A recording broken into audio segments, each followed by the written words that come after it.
Hello there. So, keeping along with the theme of mindset, I wanted to kind of do a little myth busting with private practice. And these kind of statements that I have on this slide are some of the common blocks that I hear, right? Some of the common either criticisms of private practice or worries therapists have when starting a private practice that could potentially prevent them from taking the leap. Now, I will kind of start with everybody's experience is different, right? So talk to other people, see what they're going through, but also know that just because it's somebody's experience where they might have had a negative kind of taste with private practice doesn't mean that's going to be the case for you. In fact, I don't think I've met anybody who has regretted their decision to start a private practice. Sure, there are things that they might not like, but every person that I've met, myself included, has been happy with the way their practices turn out. If anything, their only regret is that they didn't start it sooner.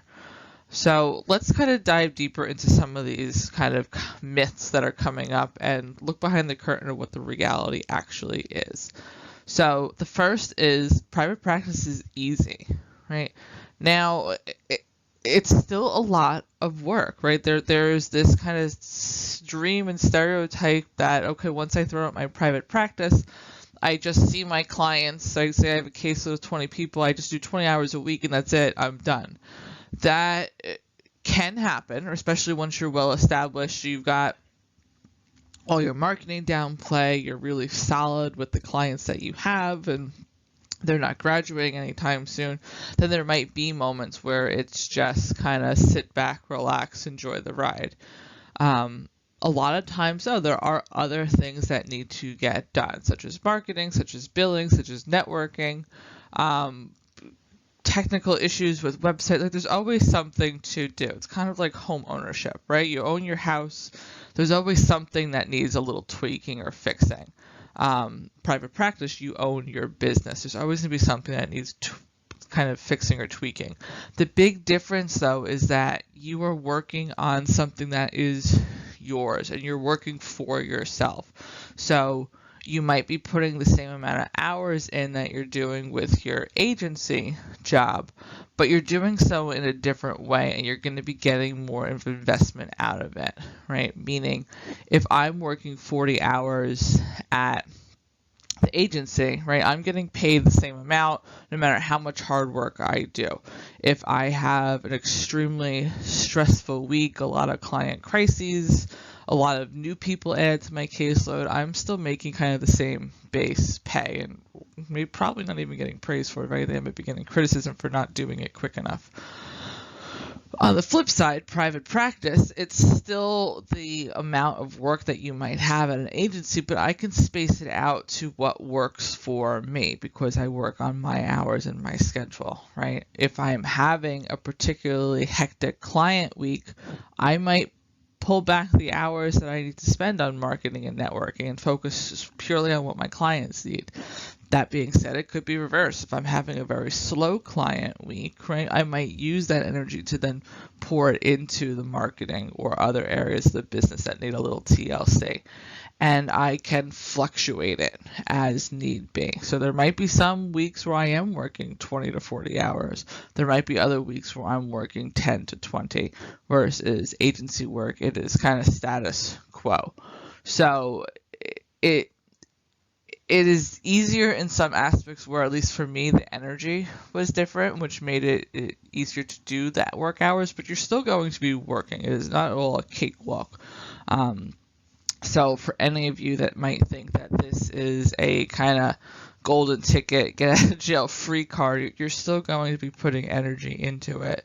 Don't be fooled. It's better to know that right off the bat. I'm not saying that to scare anybody. It's very rewarding work, but there is work. It's definitely not passive by any means. Myth number 2, right? You need to have a big client base in order to be successful in private practice. Not the case, and not the case for a variety of different reasons.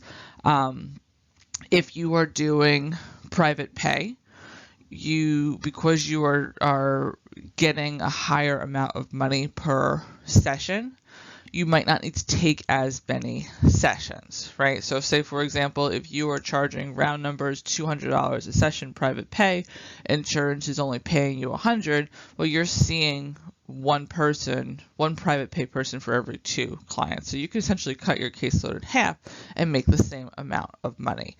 That very well could also be the case even with insurance clients. I know how it was for me when I was doing agency work. I was getting a rate that was $25, $27 an hour, versus when I would see an insurance client, I was getting close to $100 an hour. So for every one insurance client that I saw, I was essentially making double, if not triple, what I was making at the agency. So seeing less clients allowed me to still make the same amount of income in private practice. I also sustain myself currently on a part-time practice, a very part-time practice. When I originally started going from agency to full-time private practice, I was seeing on estimate about 20 to 25 clients a week.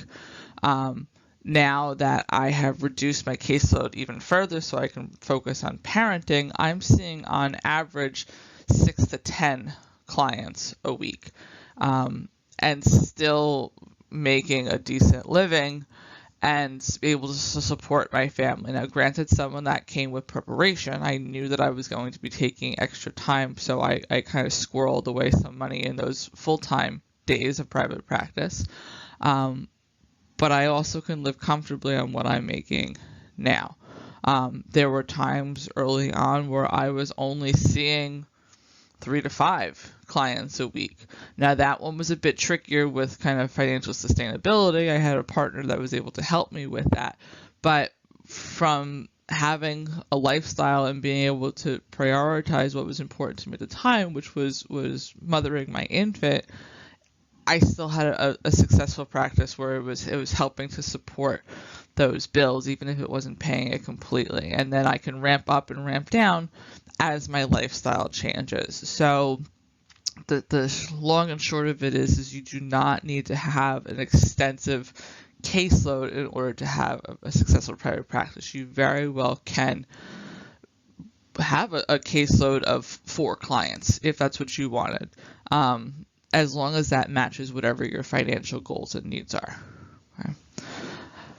Myth number 3, right? It's hard to find clients for private practice. Now, I'm not sure if this was the case before, but ever since the COVID pandemic, mental health itself has been booming. If anything, there are not enough therapists out there to support the population that it needs. So I've never had an issue with finding enough clients. The challenge comes up for people is finding clients where it's an appropriate match. So just because someone is calling to schedule an appointment with you doesn't mean it's the best fit, and you might choose to not accept the person because it's not the perfect fit. That does not mean the phone is not ringing. That does not mean that the emails are not coming in, right? From my experience, that there are, as long as you're good with your marketing and able to express the value that you offer, right? Whether that is through your website, through an online directory like Psychologists Today, through word of mouth referrals, through providing good client care, and then your current clients, when they graduate, share your name with friends and family, that finding people is not the issue. It's making sure that you're attracting the right quality of client, and your ideal client is where things could get tricky, right? Myth number 4, right? Private practice takes too much time. This can be true, right? If you let it, right? Boundaries is going to be a very big part of this entrepreneurial journey, because unlike an agency where you're clocking in and clocking out, it's very easy to kind of become all consumed with this, right? If your work phone and your cell phone are one and the same, or you have email on your personal phone that you can check it, it's very tempting and easy to just take that one more call, or just that 5 minutes for that one email, and then have it turn into a much longer streak. So my recommendation for that would be, give yourself set hours and stick to it, right? Just because you can answer your phone at 2 o'clock in the morning definitely does not mean that you should, right? Just because you can see clients from your home office at 8 p.m. at night doesn't mean that you should, right? So have in your mind, right? This is part of where that kind of business planning comes up. How many hours you want to week, how many hours you want to work that week, right?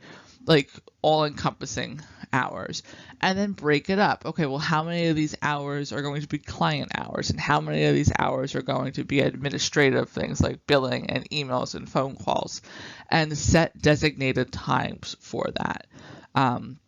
What's worked for me is I have a designated time in the morning when I check my emails, right? I also have an email reminder, an email notification set. So when somebody sends me an email, it says that your email has been received. You can expect a response within 2 to 3 business days. This way, there's already that expectation that it's not going to be instantaneous. So it takes the pressure off me, knowing that I can check it once a day, twice a day if I absolutely needed to, right?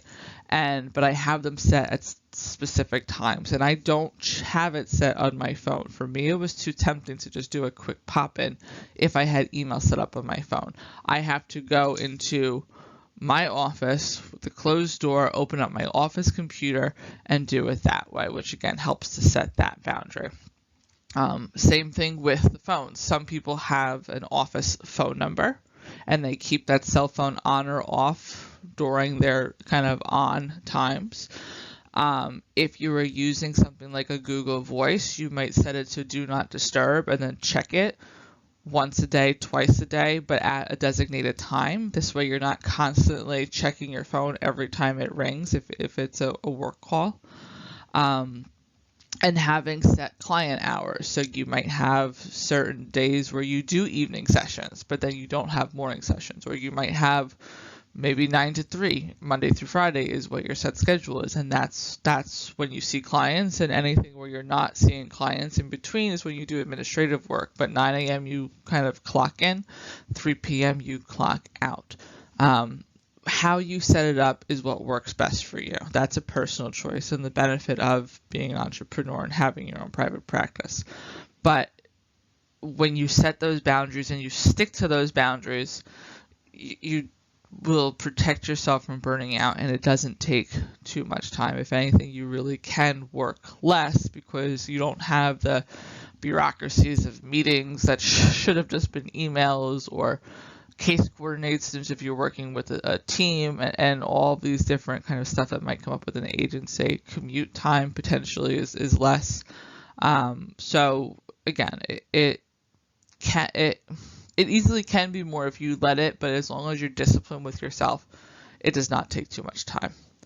The last one is a big one that I hear people say: private practice leads to isolation. And again, it's one of those situations where it can, if you allow it to. Now, for me, if anything, it's been the opposite. I've felt more connected to my community doing private practice.